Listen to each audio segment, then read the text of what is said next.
새로운 수정본 2편입니다. 공부하다 그때그때 녹음하는데 계속 재개형 소리를 의사가 취한 이스마엘의 딸이 바스맛이 아니고요. 바스맛은 의사가 원래 그 이방인에서 취한 거고, 의사가 이스마엘의 딸 마할라신가요? 그 사람을 취합니다. 그래서 제가 창세기에서 이스마엘의 딸을 아기했을 때 그녀의 이름을 바스맛이라고 하는데 마할라신가요? 마할라. 이런 것들은 뭐 내가 모르는 거잖아요. 잘못 착오를 게 아니고 이런 건 수정하고 앞으로 1편에서 2편의 수정본이 그때그때 확인되는 대로 그때그때 재개형식으로 계속되고 있습니다. 네, 그리고 오늘 2024년 8월 15일 광복절인데요. 오늘 약간 고린도전서 11장 14, 15절을 잠깐 수정 보충하겠습니다. 14절에서 남자의 긴 머리가 부끄러움이 되고 여자의 긴 머리는 영광이 된다. 가리는 것을 대신하여 주었다라고 하는 부분의 기재는요, 이와 같습니다. 두 가지입니다. 하나는 이 교회 밖에서예요. 예배 드리기 전에는 예배 드리는 곳에서 머리에 뭘 쓰는 거지. 밖에서는 그냥 다니는데 만약에 어떤 여자한테 긴 머리가 있으면 영광이죠. 왜요? 간음하지 않은 거잖아요. 그렇죠? 노예는 몰라도 간음은 죄잖아요. 적어도 간음하지 않았으니까 그 영광이고 또 여성스러움도 되는 거잖아요. 가리는 것을 대신해서 주셨다는 거예요. 왜냐하면 간음한 여자는 머리를 밀어야 됐잖아요. 머리 가릴 필요 없잖아요. 죄 안 지어서 떳떳하게 긴 머리를 가질 수 있는 것 자체가 영광이라는 뜻입니다.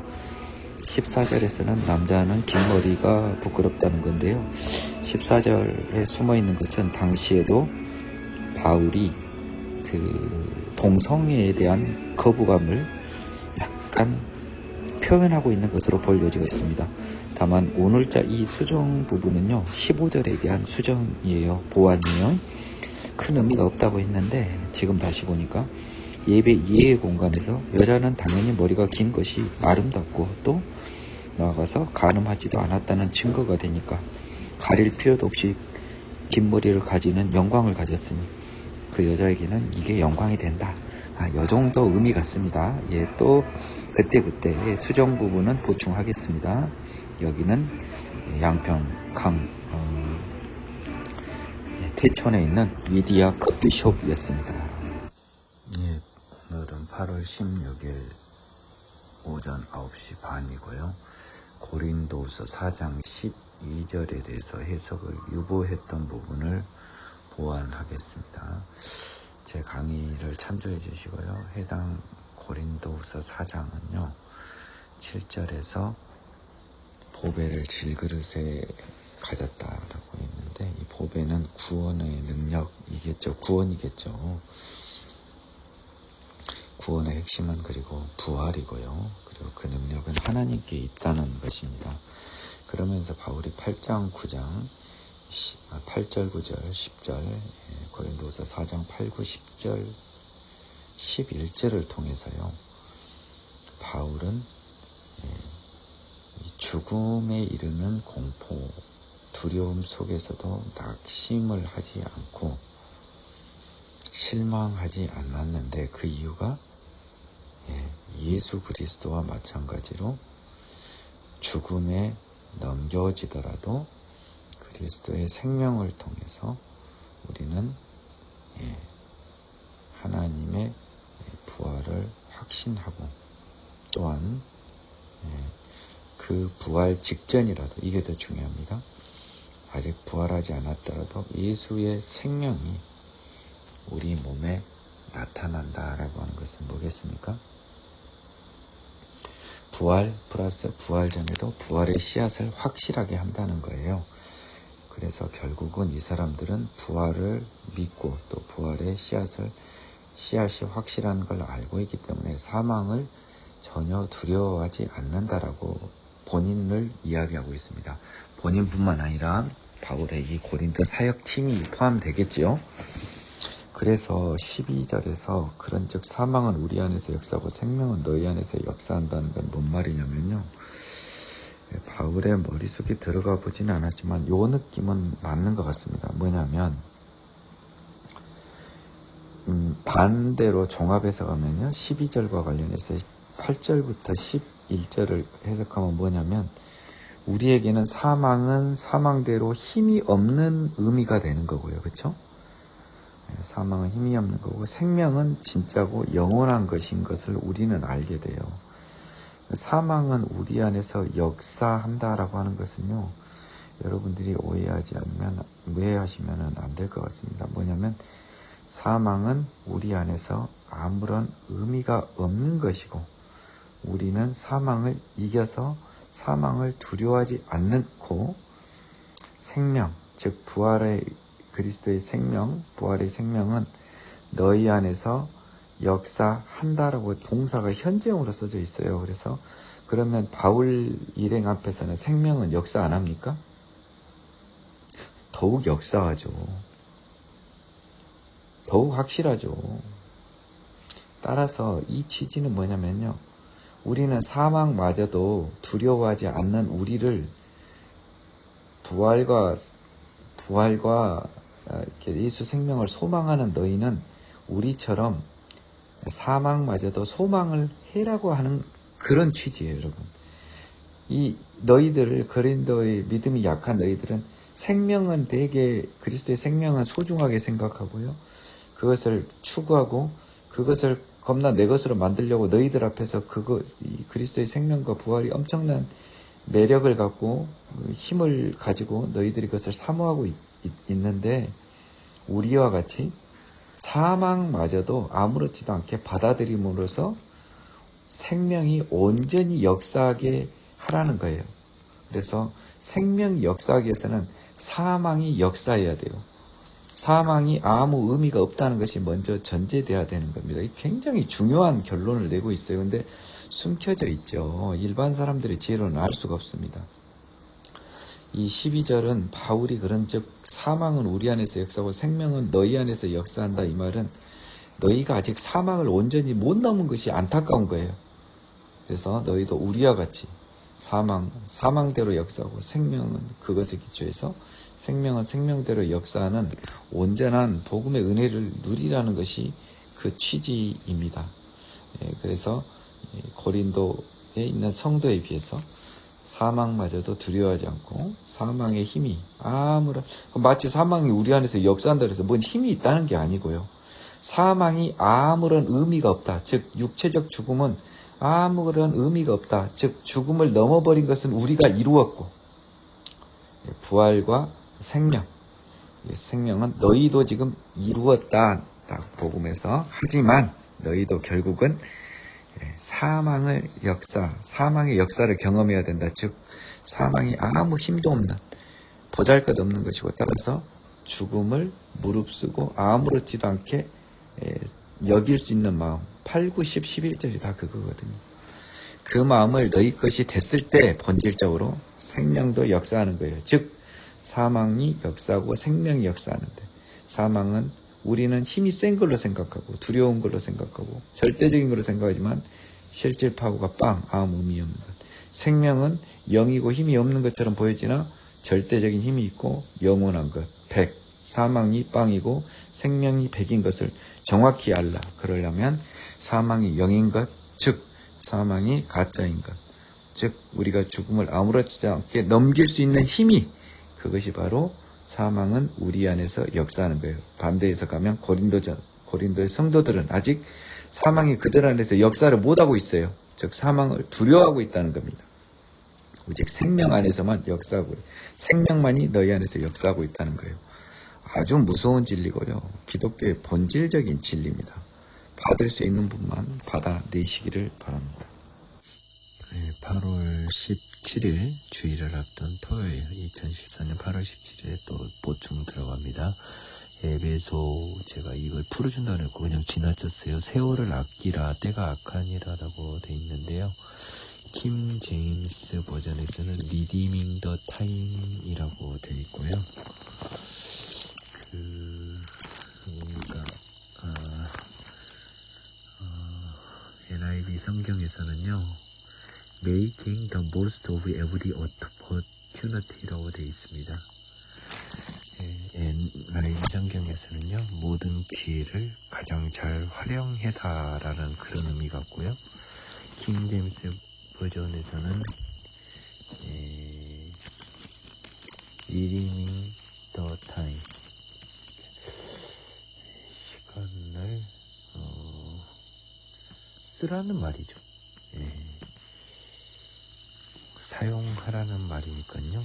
아마 때가 악한 때 모든 기회와 시간을 살려서 죄에서 벗어나 복음의 길을 가기 위해서 노력을 경주하라는 의미 같습니다. 그리고 빌립보서에서요, 바울이 내가 주 안에서 너희에게 돌아갈 걸 확신한다라고 했는데, 저는 바울이 감옥에서 계속 갇혀 있다가 순교한 것으로 생각을 했었는데요. 그건 정확한 건 하나도 없습니다. 근데 뭐 석방이 된 듯한 일정 기간 석방됐다 다시 투옥된 것으로 보는 견해가 있는데, 저도 이 성경에 바울이 확신한다고 썼기 때문에요, 아마도 바울이 일시적으로 해금이 되어 석방이 되어 빌립보에는 적어도 갔을 것 같아요. 에베소나 빌립보가 어딘지는 모르겠지만 분명히 주 안에서 확신한다라고 된 거는 아마 이루어졌을 겁니다. 제가 건방지게 결국 바울이 이렇게 말씀한 것을 하느님이 안 들어줬을 리가 없어요. 저는 그렇게 믿습니다. 그래서 이전에 강의 부분은 이와 같이 수정을 합니다. 2024년 8월 18일 오후 3시에 골로새서 2장 13절을 보충 해석합니다. 이건 수정이 아니고요. 13절에서 골로새서 2장 13절에서 또 범죄와 육체 무할례로 죽었던 너희를 하나님이 그와 함께 살리시고 우리의 모든 죄를 사하시고 해서 13절에 우리의 모든 죄를 사하시고라고 하는 것이 무조건적으로 기재된 것처럼 여러분이 오해를 할 수가 있는데요. 그러니까 여러분들이 그런 어리석은 생각이라든지 경솔한 생각을 함부로 하면 안 되고, 이걸 가지고 쉽게 생각하면 안 됩니다. 먼저 이 절의 시작인 두루마리의 시작절이 2장 8절이에요. 그리고 끝이 15절에서 끝나죠. 8절에서 15절이 한 두루마리입니다. 8절 9절에서요, 너희도 그 안에서 충만하여졌다라고 했기 때문에 이 너희는요, 이미 생명의 성령의 법으로 태어난 사람들만을 그 대상으로 하고 있어요. 그래서 너희가 육체의 할례가 아닌 영의 할례를 받았다고 11절에 이야기했고, 심지어 그리스도와 함께 하나님의 능력으로 일으키심, 장차 일어날 부활, 즉 천국에서의 부활이 이미 확정된 하나님의 자녀가 다 너희예요. 따라서 지금 너희는 전부 생명의 성령의 법으로 태어난 사람들이에요. 범죄와 육체 할례로 죽었던 너희를 하나님이 그와 함께 살리시고 우리의 모든 죄를 사하시고, 너희와 나 바울, 그리스도 예수 안에 있는 모든 사람들은 당연히 생명의 성령의 법으로 다시 태어났기 때문에 모든 죄를 사하신 것이 1차적인 해석입니다. 더하여 그 율법과 은혜의 차이를 규정하고 있는 14절은 제가 재차 해석을 하지 않습니다. 다만 여기서도 또 여러분이 얼마든지 억지를 부릴 수 있어요. 우리는요, all human being이 아닙니다. every mankind가 아닙니다. just chosen by the God. 하나님에 의해서 선택된 사람들을 의미하는 게 맞아요. 이것은 성경적으로 그 해석도 맞고요. 실제 경험에서도 맞습니다. 또 노심초사하는 마음에서 이 부분을 보충하게 되었습니다. 네, 그리고 골로새서나 기타 많은 서신서에서 그 고린도 후서 같은 경우 좀 이 상대적으로 문안 부분이 적어요. 끝인사 부분이. 그냥 화가 나서 그랬을 수도 있어요. 근데 화가 나서 끝인사가 좀 짧은 편지도 분명히 있어요. 고린도 후서는 아니어도. 근데 상대적으로 고린도 후서에서는 이 문안이 적은 이유가 고린도 후서는 그 편지를 작성하고 고린도로 가는 것이 예정되어 있기 때문에 직접 가서 이야기를 전할 수 있는 상황이에요. 근접한 시간에 그 편지 쓰고 근접한 시간에 고린도에 곧 갑니다. 그 시간이 굉장히 짧았기 때문에 상대적으로 안부와 관련된 기재가 적었던 것으로 추측이 되네요. 중요한 건 아닌데 그래도 또 여러 부분에서 부족한 부분이 있는 것들은 이런 식으로 앞으로도 계속 보안 업데이트가 나가니까 이 부분도 여러분들이 주의를 기울이셔서 들어주시기 바랍니다.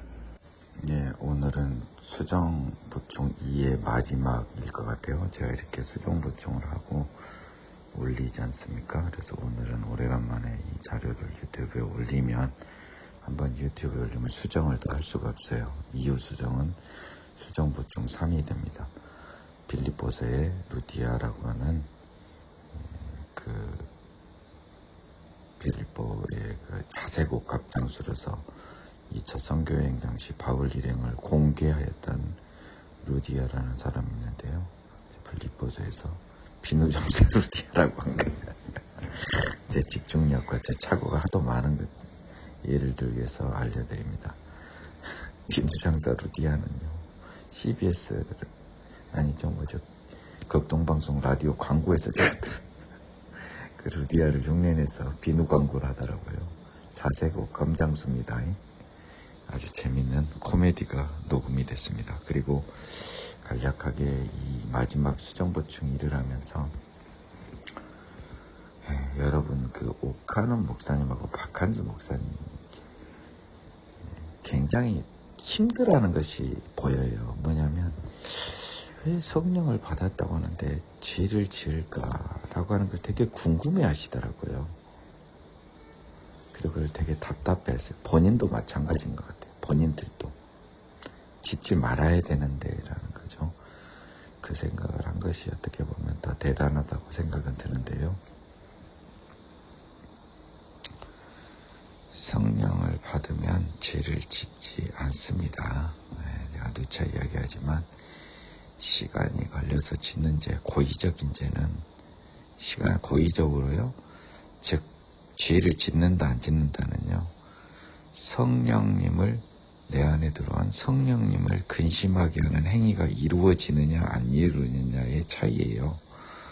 그래서 내 마음속에서 여러 갈등 끝에 죄를 짓는 그런 양심의 화인 맞은 행동은 성령의 사람은 할 수가 없습니다. 다만 이 내 양심이 개입할 수 없는 짧은 시간에 이루어지는 마음속의 행동들이 있어요. 그러니까 마음속의 행동들이나 입의 말로 이루어지는 죄, 마음이나 말로 순간적으로 이루어지는 죄는 육의 몸을 갖고 있는 인간에게는 하느님이 허용은 하지만 그 죄에 대해서는 반드시 하나님께 고백하고 또 표출이 됐다는 게 상대방한테 미안해하는 마음을 고지해서 사과하는 게 온전한 그 죄의 회복입니다. 이것을 관념하기가 굉장히 어렵거든요. 하나님은 이것에 대한 관념의 본보기로 레이기에서요. 부지 중에 지은 죄는 속죄제를 통해 허용을 해주셨어요. 고의적인 죄는 결코 속죄가 되지 않습니다. 제사로요. 따라서 요즘의 세상에서 대표적으로 부지 중에 지은 죄가 뭔가요? 시간적 여유 없이 바로 나와버리는 말과 육의 몸을 입고 있기 때문에 순간적으로 드는 생각들, 이것을 제외한 나머지 죄는 다 죄예요. 이것들의 죄는 하나님이 용서를 해주시는 영역입니다.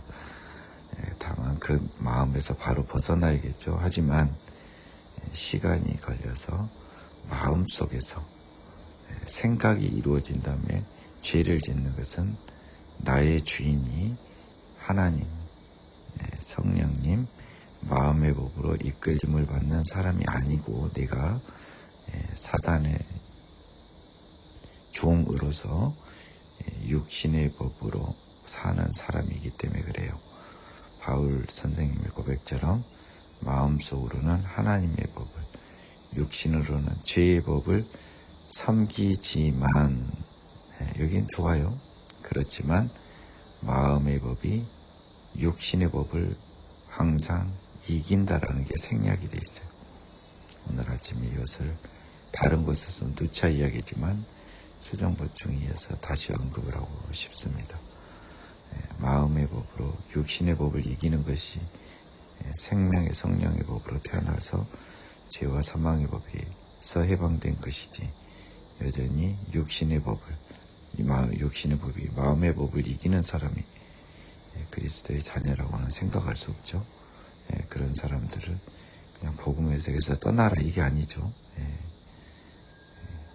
여전히 죄가 당신의 주인이니 온전히 하나님이 원하는 회개의 길을 가서 죄상을 결국은 받아내시라.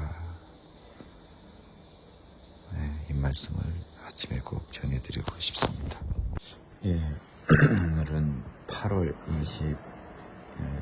21일입니다. 수요일에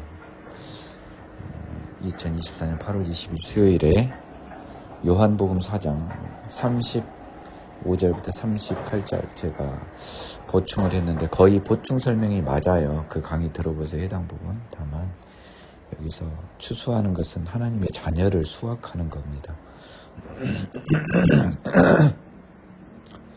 거두는 자는 예수님이에요. 제가 다시 정정합니다. 처음 생각처럼 예수님이 이미 삭도 받고 영생에 이르는 열매를 모아요. 예수님이요, 자기의 십자가 사역에 대한 상도 받고 영생에 이르는 열매를 모으는 이 일을 하시는 거죠. 이는 뿌리는 자, 성부 하나님과 거두는 자, 성자 예수님이 함께 즐거워하게 하려 합니다. 그런즉 한 사람이 심고 다른 사람이 거둔다는 말이 옳도다. 이거는 하나님이 심고 예수님이 거둔다는 말이 옳도다, 이 말만을 하는 게 아니고, 즉 여러 사람이 합심하여 이를 협력하여 처리하는 일이 많다라고 하는 그 이 세상 섭리를 설명해 주고 있어요. 근데 그것이 구원과 관련해서는 하나님이 심고 예수님이 지금 거두러 오셨습니다. 자, 그런데 38절이 너무 중요해요. 내가 너희로 노력하지 아니한 것을 거두러 보내었습니다. 자, 거두는 사람은 원래 누구였습니까? 예수님이었어요. 근데 일종의 민법상 복대리인 선임처럼요, 예수님이 자기와 같은 일을 할 사람을 선발을 한 겁니다. 이제 거두는 일을 하는 사람. 그래서 사도들 아닙니까? 영생에 이르는 하나님의 자녀를 모으는. 여러분, 제가 여기서 굉장히 중요한 이 말 때문에 오늘 녹음이 돼요. 예수님이요, 세상을 창조하셨다고 여러분 말로만 고백하죠. 이 예수님은요, 하나님의 나라에서 제일 중요한 인적 구성원인 하나님의 자녀를 영적으로 창조하는 일을 하러 세상에 오신 거니까, 예수님이 새하늘과 새 땅의 구성원인 하나님의 자녀를, 온전한 하나님의 자녀를 창조하는 일을 하러 이 세상에 오신 겁니다. 그분이 하신 일은 결국 십자가 죽음과 부활이 아니고 본질은 하나님의 자녀의 창조인 거예요. 이게 오늘 굉장히 중요한 거예요, 이거 여러분. 내가 처음 한 말입니다, 지금. 들어본 적도 없어요. 새하늘과 새 땅의 백성을 창조하는 그 일을 하셨습니다. 그래서 그 창조 작업을 거두는 걸로 지금 계속 한 사람 한 사람 만드는 것을 거두는 것을 비유한 거고요. 그래서 예수님은 사도들에게 노력하지 아니한 것, 즉 자기들이 심지 아니한 겁니다. 뿌리지 아니한 것, 하느님이 노력한 거예요. 굳이 따지면 성령 하나님까지 또 포함되겠죠. 노력한 것을 거두러 보내었느니, 다른 이들은, 다른 사람들은 이것을 하나님, 예수님, 성령님, 삼위일체 하나님 보는 게 무조건 맞는 것 같습니다. 무조건이란 건방지표는 생략할게요. 맞을 것 같습니다. 너희는 그 노력한 것에 참여하였느니라. 즉 노력한 것을 참여하였느니라 해석이 잘 안 돼요. 노력하는 것을 거두는 일에 함께 나 예수와 함께 거두는 일에 참여하였느니라. 오케이? 네, 너희는 나 예수가 하는 그 하나님의 나라 백성을 만드는 일에 결국 너희들은 참여한 것이다. 거두는 일에 참여한 사도가 된 것이다 라는 거예요. 이거는 예수가 다 십자가에 죽고 부활한 다음에 사도들이 성령 받아 복음을 전하고 예수 그리스도의 자녀를 찾으러 찾는 그 일을 하는 것을 미리 이야기한 거 굉장히 수준이 높은 말씀인 것 같거든요. 어떠한 해석보다도 설득력이 저는 있다고 봅니다. 제가 뭐 장담은 못하지만 굉장히 이 정도의 해석도 은혜 속에 받아낸 것이니까요. 여러분이 얼마든지 비판적으로 수용하시는 건 좋으나 다른 어떤 엉터리 같은 해석보다는 그래도 하나님의 말씀을 해석함에 있어서 자기 양심이 해석이 안 되면 창피하게 입 밖에 내면 안 돼요. 저는 비록 하나님이 그게 아니다라고 꾸짖은 건 둘째치고 내가 이것을 해석함에 있어서 내 양심에 거리끼는 부분이 없었음을 고백합니다. 예, 감사합니다. 예, 오늘은 8월 22일 목요일 지금 밤 8시 48분인데요. 제가 요한복음 강의를 다시 공부하다가요.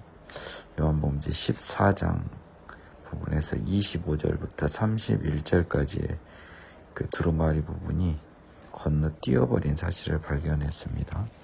그래서 생략된 그 부분을 보충 강의합니다. 요한복음 14장 25절 내가 아직 너희와 함께 있어서 이 말을 너희에게 하였거니와.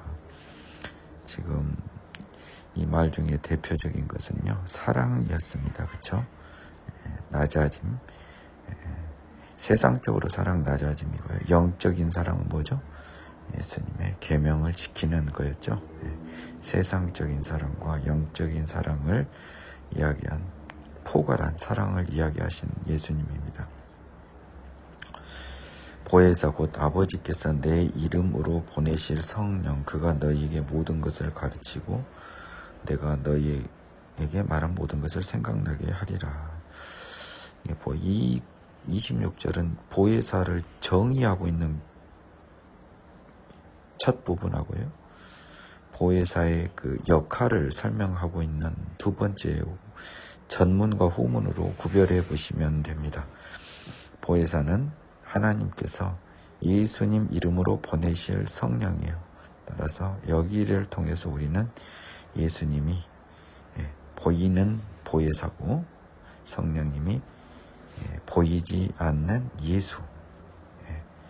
보혜사는 원칙적으로 보이지 않잖아요. 보이는 보혜사는 예수님입니다. 예수님은요, 그래서 삼위일체 중에 굉장히 독특한 포지션을 취하시는데 그 본질이 성부 하나님의 본질도 가지고 있고요. 성령 하나님의 본질도 가지고 있습니다. 이 세상에서 우리 눈에 보이실 때는요, 사실상 성부 하나님의 영광을 보여주신 느낌이 크고요.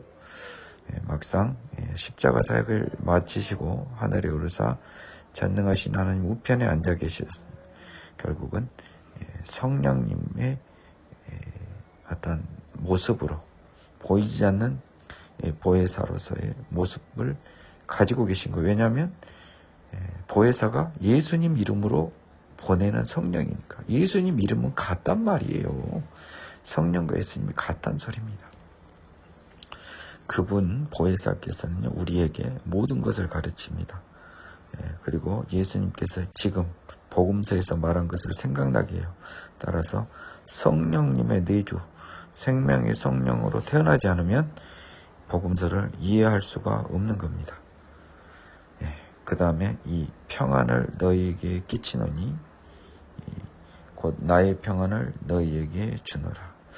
여러분이 이렇게 또 제목이 보혜사를 했어요. 보혜사하고 이어지는 게 아닙니다. 사실 25, 26절 때문에 제목은 보혜사입니다. 20절자는 다시 예수님 말씀이 별도의 말씀이 나옵니다. 평안을 너희에게 끼치노니 곧 나의 평안을 너희에게 주노라. 끼치다라는 건 어떤 영어 동사를 표현했을까요? 한번 보겠습니다.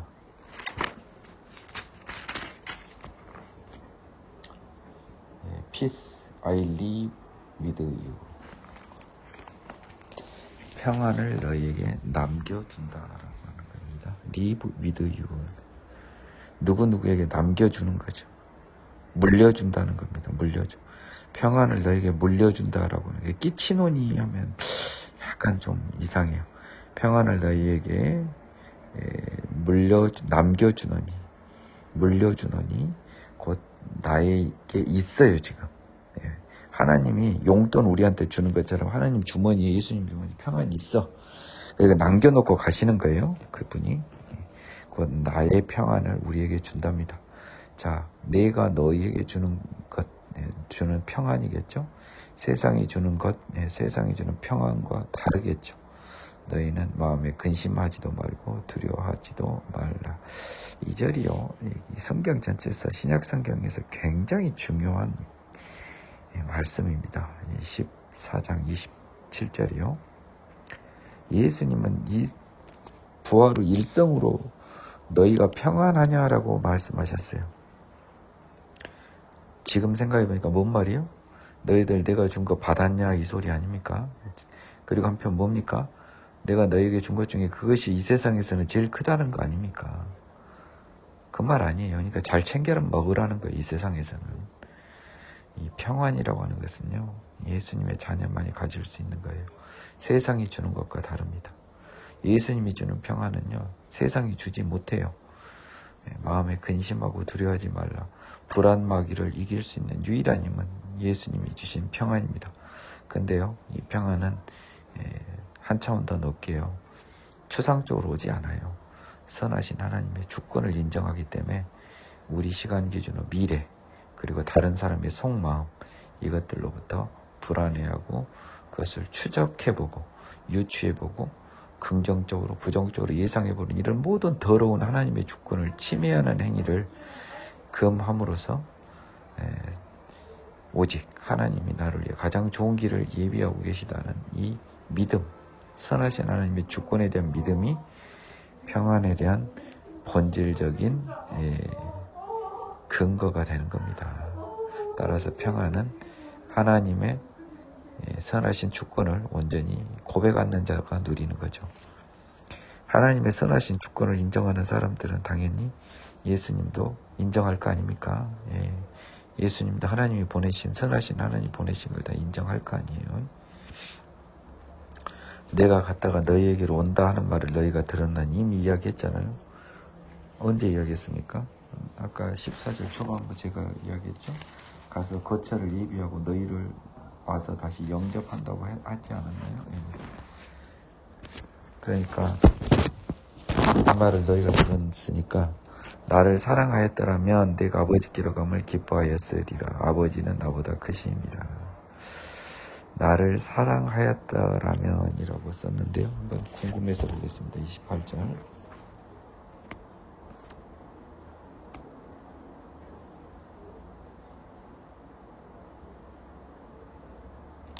이게 굉장히 재밌습니다. If you loved me, you would rejoice라고 해서 여러분이 많이 봤던 가정법 과거의 전형적인 표현입니다.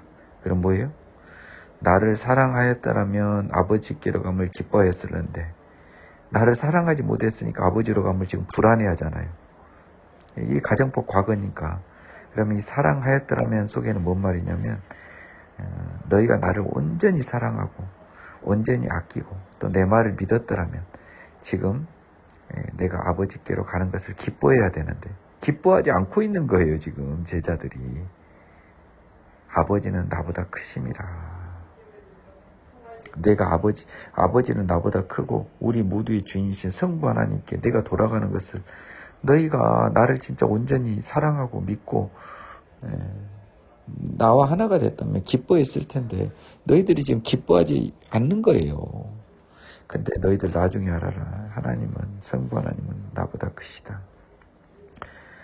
그런데 이제 일이 일어나기 전에 너희에게 말한 것은 일이 일어날 때 너희로 믿게 하려 함이라. 좀 추상적으로 써졌습니다만 결국 기본적으로 지금 아버지에게 간다, 다시 온다, 이 말입니다. 지금 뭐 일이 일어나기 전에 그게 아니에요. 그러니까 아버지께로 간다, 죽는다, 또 너희에게 돌아온다, 부활해서 온다. 뭐 이런 말이에요. 예, 성령으로 돌아온 것까지 포함해서요. 예, 이런 십자가의 죽으신 부활 그리고 일반적인 성령 강림까지 너에게 이렇게 말을 한 것은 지금 보혜사도 다 지금 이야기했지 않습니까? 자, 세 가지가 이야기된 거죠. 십자가의 죽으심 그리고 나의 부활. 내가 올라가긴 하지만 다시 보혜사 형태로 너에게 돌아와서 너희를 영접하는 것. 예, 그리고 천국적으로는 천국으로 들어가는 영접.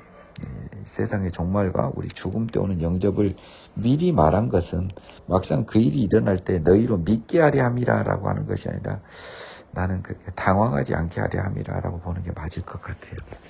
네. 29절 보겠습니다.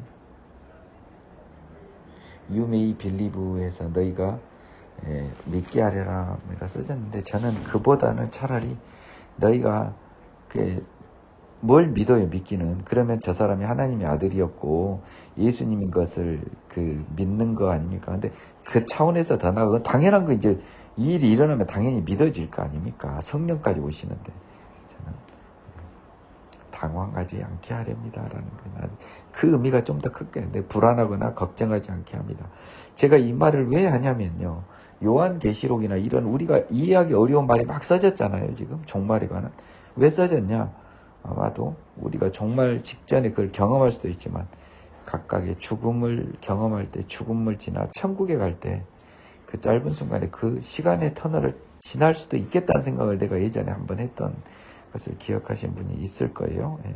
그래서 두렵지 않게 하기 위해서 써놓으신 것 같다라는 생각을 했는데 이 말씀도 결국은 너희로 당황하지 않고 그러니까 두려웠거나 당황하지 않고 우리 선생님 하신 말씀대로 됐구나 이런 취지에 믿게 하려 함이라요. 이제는 이후에는 내가 너희와 말을 많이 하지 아니하리니 이는 이 세상의 임금이 오겠습니다. 이 말이 시사하는 바가 굉장히 큽니다. 십자가 사역 이후에는요 이제 하나님 예수님은 우리와 말을 할 수 없죠. 그 대신 누가 옵니까? 이제는 예수님이 비운 공간에 다시 이 세상의 임금이 옵니다. 사탄이 다시 잠시 자리를 비웠던 이 땅에 다시 이 임금 행세를 하겠죠. 예수님과는 아무 관계가 없습니다. 따라서 30절 이 말씀 속에는 뭐를 우리가 알 수 있어야 되냐면요. 너희와 말을 많이 하지 않고 너희와 말을 많이 한 사람은 누굽니까? 결국 너희가 앞으로 부딪힐 사람은 주로 누구라는 거예요? 세상 임금 사탄이라는 거예요. 근데 그는 내게 관계할 것이 없다. 그는 나하고 아무 관계가 없다. 그건 뭔 말이에요? 그 말 듣지 마라. 세상 임금 말 듣지 마라. 그 소리 아닙니까? 내가 없더라도 그 말 듣지 마라. 내 이 말씀, 바이블, 신약성경, 구약성경, 특히 신약성경 믿고 의지해라 이 말 아닙니까? 오직 내가 아버지를 사랑하는 것과 아버지께서 명하신 대로 행하시는 것을 세상이 알게 하려 함이로라. 십자가 이야기입니다. 아버지를 사랑하는 것. 아버지의 말씀에 순종하여 결국 우리의 죄를 위한 본인의 숙명적인 사명 십자가 사역을 완수하신 것을 여기서의 세상은 세상 임금하고 좀 다른 거죠. 그렇죠? 세상의 임금은 사탄입니다. 세상이 알게 하려 함이로다 하는 것은 뭡니까? 좀 느끼면 하나님의 자녀들이 알게 하려 함이로라예요. 아버지를 사랑하고 아버지 명령하신 대로 행하는 것을 아는 사람은 하나님의 자녀밖에 없지 누가 알아요. 그래서 30절의 세상과요 31절의 세상이 조금 다름을 여러분이 눈치챌 수 있어야 하겠습니다. 일어나라 여기를 떠나자 하시니라 하면서 십자가 사역을 위한 모든 준비는 일단 마치신 겁니다. 근데 나중에 결국은 겟셋만의 기도가 또 나오죠. 또 그것을 겹라파에서 보면 예수님의 인성을 여러분이 공감하실 수 있을 것 같습니다. 이렇게 해서 오늘은 9월 8월 20 토요일인가 8월 31일 같아요. 8월 31일 토요일 오전 11시 23분에 시편 일부 내용을 수정을 하겠습니다. 시편 68편에 참 어려운 부분이 나오는데요. 특히 68편 11절에 주께서 말씀을 주시니 소식을 공포하는 여자들은 큰 무리라. 여러 군대 왕들이 도망하고 도망하니 집에 있던 여자들도 탈취물을 나누도다. 이게 좀 제가 다시 보니까요. 이게 지금 가나안 정복할 때를 지금 노래하고 있거든요. 그래서 이 말이 뭐냐면 그거 있지 않습니까? 내가 이 땅을 너희에게 주었다라고 하는 것인데 경우에 따라서 하나님이 그 가나안 정복 시기에 그 여자들의 무리에게 이 땅을 너희에게 주었다라고 하니까 뭐라고 말씀까지 하냐면 군대 왕들이 도망하고 왕과 군대들이 다 지금 서둘러 도망한다. 내가 너에게 주어서 그런 말씀까지 받으니까 이 여자들이 이 기쁜 소식을 전파하고 하나님께서 여기를 주셨다고 그들이 남자들과 더불어 탈취물을 나누는 전쟁도 안 하고 그런 가나안 정복 시기에 그 특정한 지역에 정복한 이 역사가 있을 겁니다. 아마 찾아보면요. 주께서 남자가 아닌 여자들에게요 기쁜 소식 즉 이 성을 너에게 줬다. 왕과 군대가 도망하니까 가서 너희들 탈취물을 나눠라. 여자들이 이 소식을 전하며 그들도 참여하여서 싸울 필요가 없으니까요. 다 도망해서 여자들도 탈취물을 나누었던 가나안 정복 전쟁의 한 씬, 한 장면이 시편에 기재된 것으로 저는 추측을 합니다. 그 같은 편 18절이 조금 어려운데요. 여기를 보면 제일 중요한 것은 지금 이것이요. 이스라엘이 그 뭡니까? 광야에서 가나안을 정복하는 시기의 시입니다. 그걸 전제로 봐야 돼요. 제가 이걸 많이 헷갈렸던 건 바울 선생님이 에베소서에서 이 장을 인용을 했거든요. 조금 저는 그것 때문에 좀 부담을 느꼈는데 다시 보면 이 시편의 18절, 68편 18절은 명백히 이 가나안 정복 시기가 맞아요. 그러면 주께서 높은 곳으로 오르시며 사로잡은 자들을 취하시고 지금 뭐 바산에 사는 하나님의 산이라고 했지 않습니까? 예. 그 하나님이 영원히 거기서 계시는데 사로잡은 자들을 취하시고 그 느낌에는 사로잡은 자들을 취하시고를 저는 이전 해석에서는 이 애굽에서 나온 그의 백성 즉 이스라엘 민족으로 생각을 했습니다.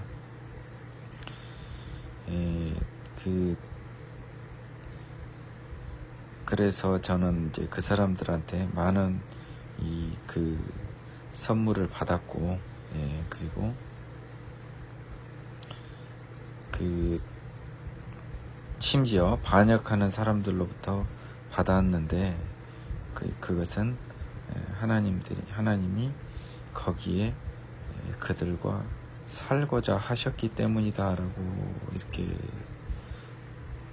해석을 지난번 해석은 그러니까 이스라엘 민족 그리고 반역자들은 그 중엔 죄인들도 있었으니까 이스라엘 민족 중에는 죄인들로부터 받았다 뭐 약간 그리고 성소에서 제물을 드리니까 죄인이 제물을 드릴 수 없기 때문에 속죄제 정결의 속죄제의 필요성을 이야기했는데 거기까지 나가긴 좀 무리예요. 그 유튜브 매니 캡티브스라고 해서요. NIV 성경에서는 그 28절이 잠깐만요. 18절이 매니 캡티브스라고 되어 있습니다. 이 킹제임스 버전에도 You have read captivity, captive.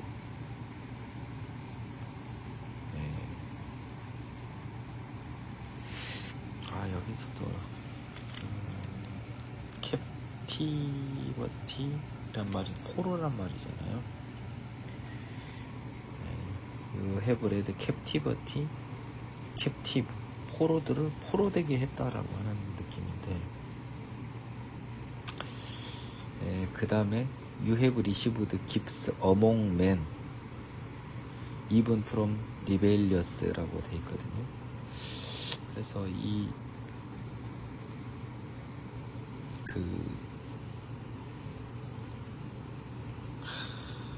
제가 다시 보니까요, 전 해석이 맞네요. 전 해석이 맞아서 이 부분은 지워야겠습니다. 그러면 이전 해석이 더 맞는 것 같아요. 제가 다시 NIV 성경을 보고 조금 지우진 않겠습니다. 이제 NIV 성경을 보고 조금 헷갈렸는데, 킹 제임스 버전을 보면 확실히 뭔 느낌이냐면요, 그 죄인들이 속해 있는 그런 사람들로부터 하나님이 그 선물을 받고, 그 포로된 상태를, 하나님의 포로죠. 이 포로들을 올라가시면서요, 이스라엘의 이 노예를 하나님의 백성으로 바꿨다는 이 말입니다. 사로잡은 자를 이끌고라고 하는 것은 오르시면서 사로잡은 자죠. 이스라엘 백성을 이끌고 선물을 받았어요. 근데 여기서 번역의 가장 큰 문제는 사람에게서 이 받았다고 하며 반역자들로부터 받으신 번역이 이게 잘못된 겁니다. 번역을 어떻게 해야 맞냐면, 그들로부터 이 선물을 받았는데, 비록 그들에게 반역자가 있을지언정 그들로부터 받았다는 거예요. 그러면 이 나중에 이스라엘 이후에 인도받은 자 중에는 반역자들이 고라 일당을 포함해서 많이 있었습니다. 근데 이제 하나님이 지금 결국 이스라엘을 딱 이 가나안으로 끌어들인 이런 과정의 마무리가 18절 아닙니까? 그래서 하나님이 높은 곳에 딱 오르시면서 사로잡은 자들을 가나안에 다 끌고 갔습니다. 이끌고. 그리고 그곳에서 하나님이 예물을 받으신 거예요. 심지어 그들 중에는 패역한 자가 있었지만 그럼에도 받았는데, 그 이유는 하나님이 그 사람들과 이스라엘과 함께 거하려 하십니다. 성막하고 굉장히 관련되는 것 같습니다. 그래서 지난번 해석이 좀 정확한 해석 같네요. 다만 이번에 굳이 더 첨가하자면, even from the rebellious를 살린다면 사람들에게서 받으시며 반역자들로부터 받으시니까 이게 A and B 그룹이 아니라 한 그룹, 즉 하나님의 백성 이스라엘로부터 받았는데, 심지어 그들 중에 일부는 반역자들이 있었음에도 불구하고 다 알고 하느님이 받았는데, 하나님은 그들과 함께 계시려고 하셨기 때문에, 이스라엘 민족과 함께 계시려고 하셨기 때문에 비록 일부 반역의 무리가 섞여 있었어도 선물을 받았다, 이런 의미 같습니다. 이상입니다. 같은 날 시편 69편 일부 수정합니다. 69편에